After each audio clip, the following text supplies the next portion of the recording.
So CNN made this video about the red pill community. It's a few years old. It came out in 2017, and it reveals some interesting truths about the red pill community that I don't even think these dating coaches in the red pill or people that call themselves red pill, I don't even think they understand the roots of the red pill. So let's investigate. What is the red pill community? Where did it come from? And how is it shaping society? You're watching the Kenim O Show, and I'm your host, Kenim O. This video is brought to you by mintedculture.com, where you can check out all of my content. I have several channels across social media: Brand Video Pro, the Kenim O Show, Stream OVG, and Stream OVG Business. But if you head on over to mintedculture.com, you can check out all my content in one place. Also, when you go on the website, you can book a one-on-one consultation or strategy call with me, and I can give you tips, tricks, and strategies in business, filmmaking, media, Web3, NFTs, all of the above. So head on over to mintedculture.com to find out more.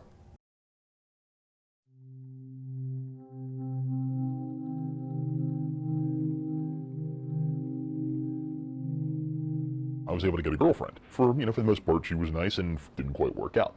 I had, blamed myself. I'd simultaneously blamed her, and I couldn't get any guidance from my friends or my family about this. And I Googled, how do I get my girlfriend back? I was just, that distraught. He was a regular guy with some relationship issues, but he entered a place, a frame of mind. He rejected what he was told about society.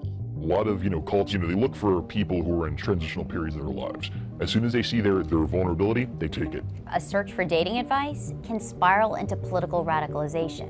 Was it just that you felt lonely or misunderstood? Combination of both. That was essentially like my gateway drug into the whole concept that feminism was my enemy. So what happened to him? Our world has become a chat room. I think in many ways we have become our avatars. We have become offline the people that we are online. The definition of truth is shifting. The internet is a gateway that allows us to choose which reality we want to live in. It was a sense of community, a sense of, brotherhood. It fed into that loathing, that hate, and that anger, and that depression and frustration.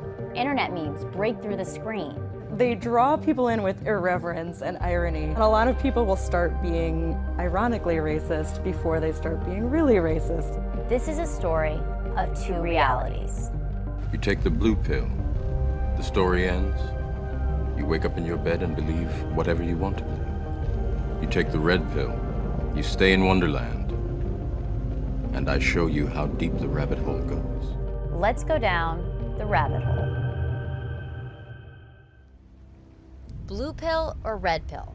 It's a question made famous in the 90s movie, The Matrix, and it's never been more relevant. What does it mean to swallow the red pill? You pretty much accept this quote-unquote truth. That point of view was that women are having too much power. Now the phrase has been co-opted by communities online. To swallow the red pill is to accept that everything you've been told about society, about gender, race, politics, is a lie. You hear that term used in a lot of different communities on the far right, and basically it means being awakened to the truth of the way that reality really is. It's actually men who are at a disadvantage, and they need to do whatever is in their control to put the women back in their place. Becca Lewis is a researcher at Data and Society.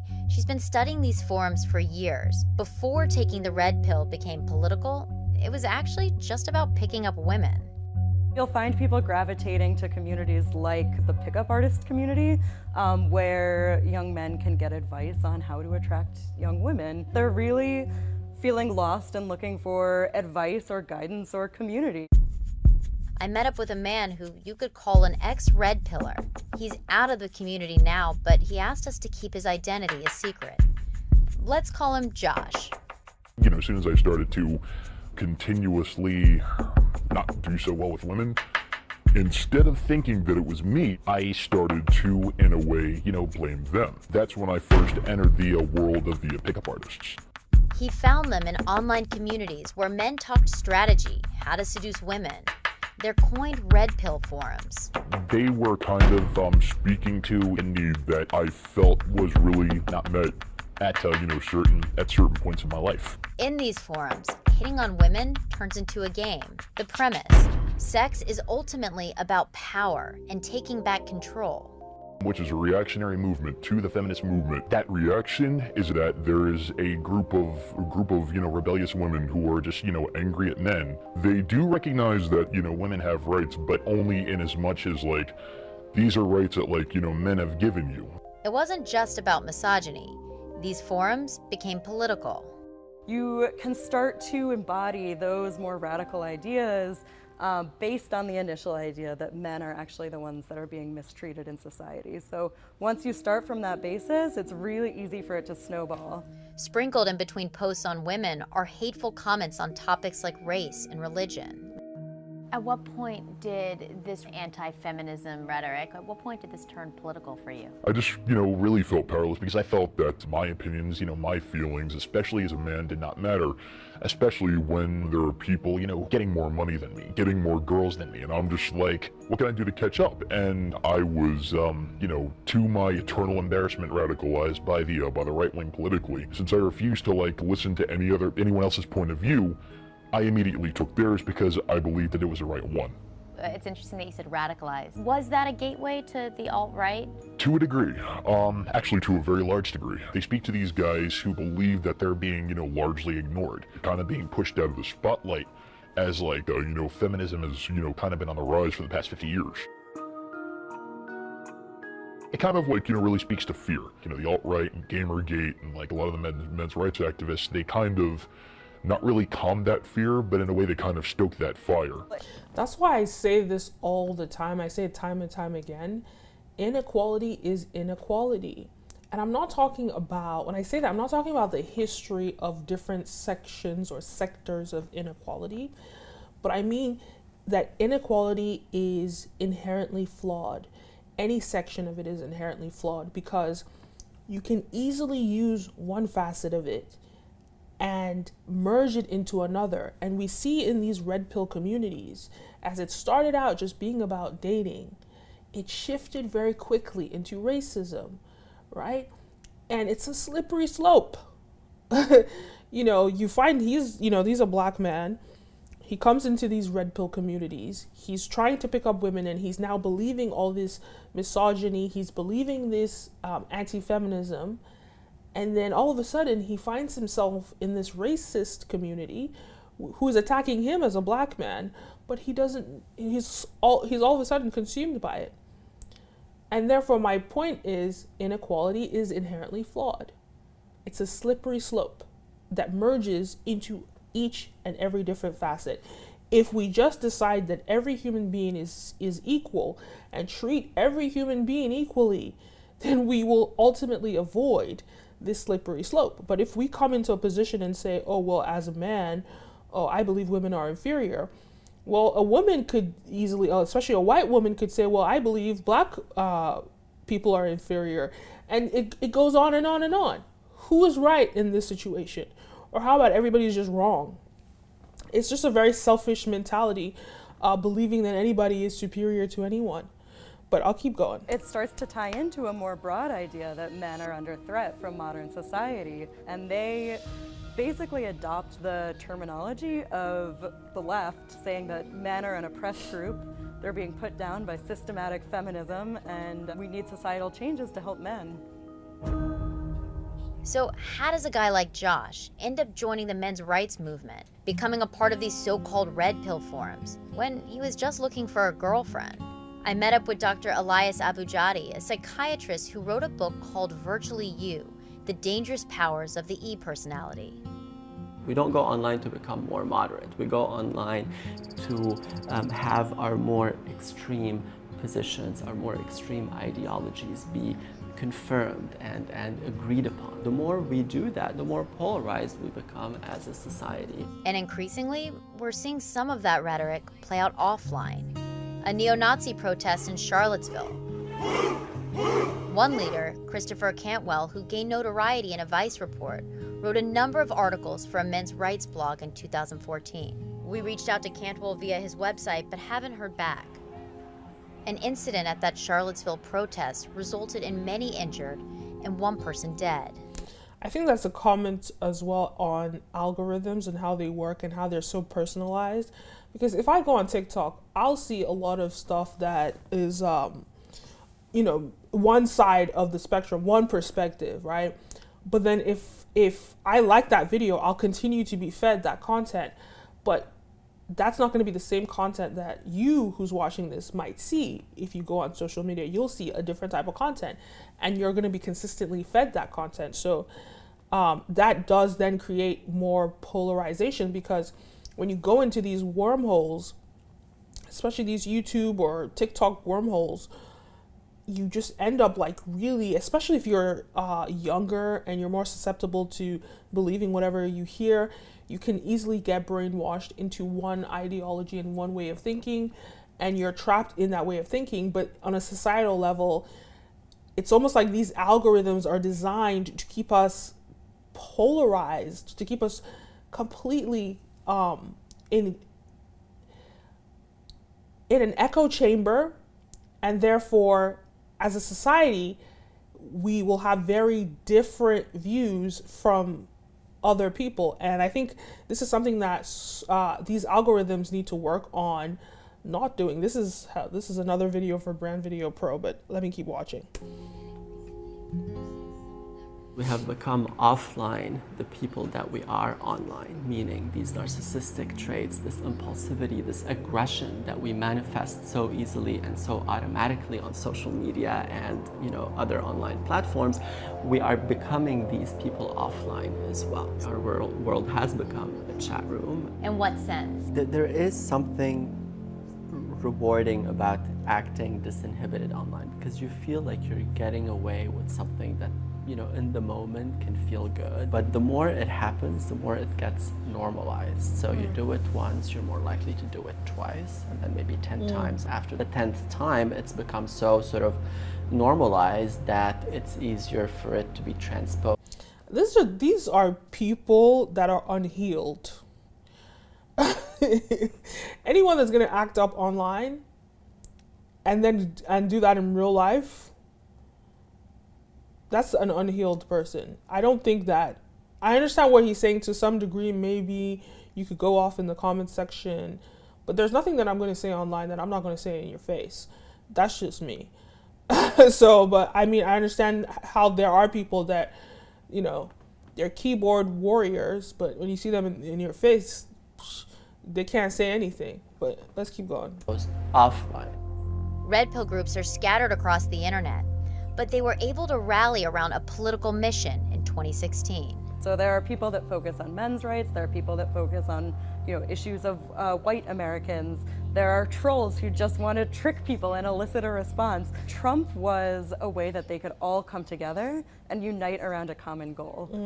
The people know the truth. What about Donald Trump was unifying for people who have so-called swallowed the red pill?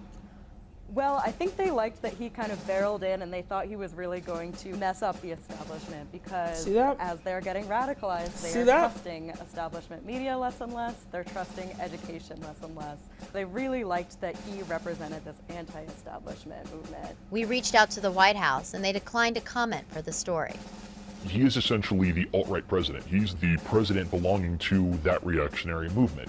A movement that was reactionary to, all the quote-unquote horrible things that Obama's done. And now you've got someone who is sympathetic instead of condemning to that cause. But that movement no longer includes Josh. He metaphorically spit out the red pill. I started realizing that they weren't just limiting their vitriol just to women. As soon as they started targeting, people of color, and doing so rather harshly and egregiously, there was this very small voice in the back of my head saying, "Hey, idiot, wake up, they're talking about you." It's interesting you say, hey, they're talking about you. Right. I don't think our viewers know you're an African-American man. Yes, and proudly so. So how did that play out in these forums? There were a lot of other websites that would blame not only women, but blaming black men like myself. Was there ever a point where you heard some of this rhetoric and you believed it about yourself? I did, actually, to my, again, eternal shame, to my embarrassment. And I was just like, okay, maybe to a degree they're right. It sounds like at your low point as a black man, you were sympathetic to people being racist and saying things about you and your skin color. I was. And anonymity bred extremism. It's certainly made things a lot easier, having to, drive back into, the backwoods and hold campfires and say that, we're the superior race, blah, blah, blah, blah, blah. It's just made it where people can actually still retain that anonymity without having to put on a white hood. Going down the rabbit hole, spending a lot of time in these forums, what was the most surprising thing you took out of your research?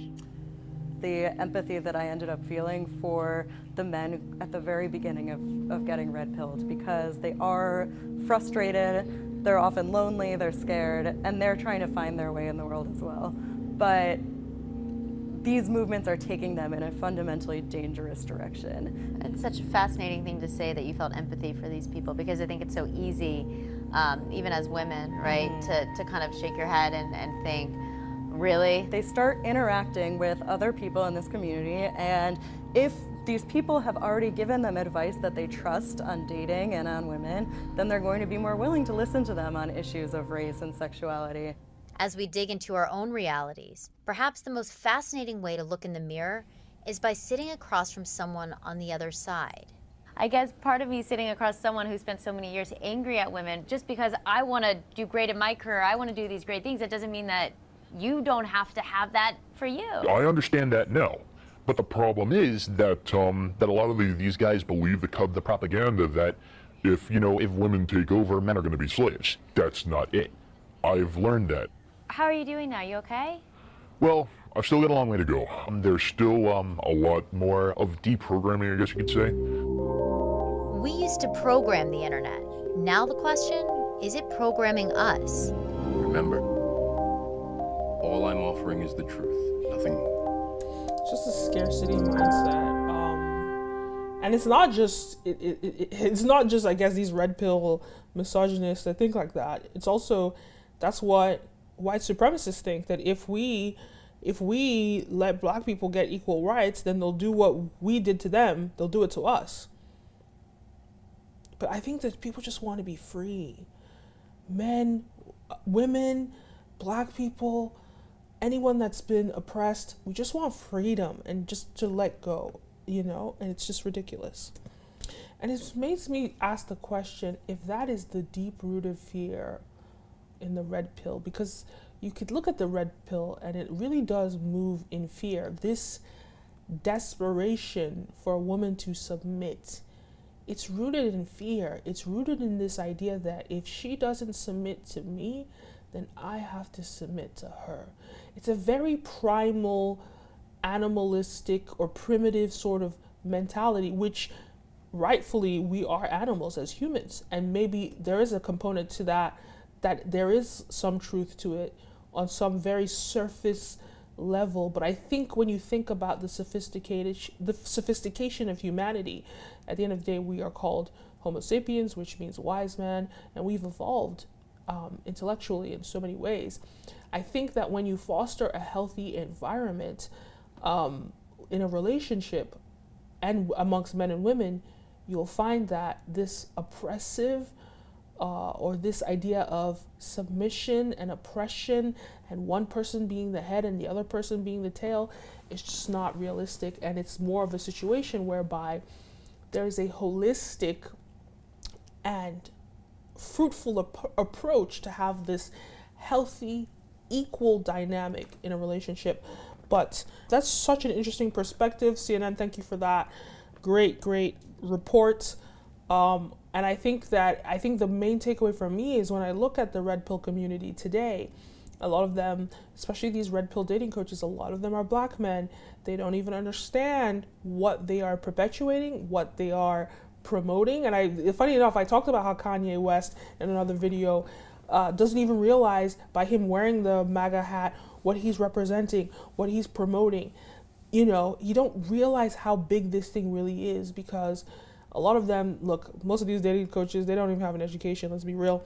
But the ones that even do have an education, they don't even understand the history or the roots of what they're promoting is. They don't understand it to its full extent. And they get brainwashed by its ideals and fall into this trap of primitive thinking. And the irony here is that they're parallels, because when you also look at society, especially white supremacy and the way that it designed black men to submit to white society, it's almost like history is repeating itself, right? Because these black men, they submit to white society, but they go home and they oppress their women, because that is the one place in the world that they get to have power. So that's why there is a requirement for, especially for black women, to submit to them, because this is the one place where they are not going to be oppressed. And what that is telling me is that that is just coming from fear. It's coming from you being afraid, right? And so if we move in fear, that's not going to be a fruitful place for you to move in. So I think a lot of these men that require that women submit to them, I think they should dig a little deeper, seek therapy, that's important, but also understand where is that coming from and why is there a need for that to happen. You know, psychologically, you need to really sit with a therapist and really understand yourself and understand where is that coming from. This desperation, this need for a black woman to submit to you, or for a woman to submit to you, where is it coming from? And you'll find a lot of it comes from unhealed trauma, comes from fear, and comes from systematic oppression, especially amongst black men, comes from systematic oppression, white supremacy, and all of that. So this is a very interesting, thank you CNN for this. This is great perspective to hear. And I really hope that some of these black men, I hope you guys are watching this. I hope that you guys will take this and go seek therapy and understand where is that coming from, so that you can heal. But anyway, those are my thoughts. Let me know your thoughts. You're watching the Kenim O Show, and I'm your host, Kenim O. See you next time.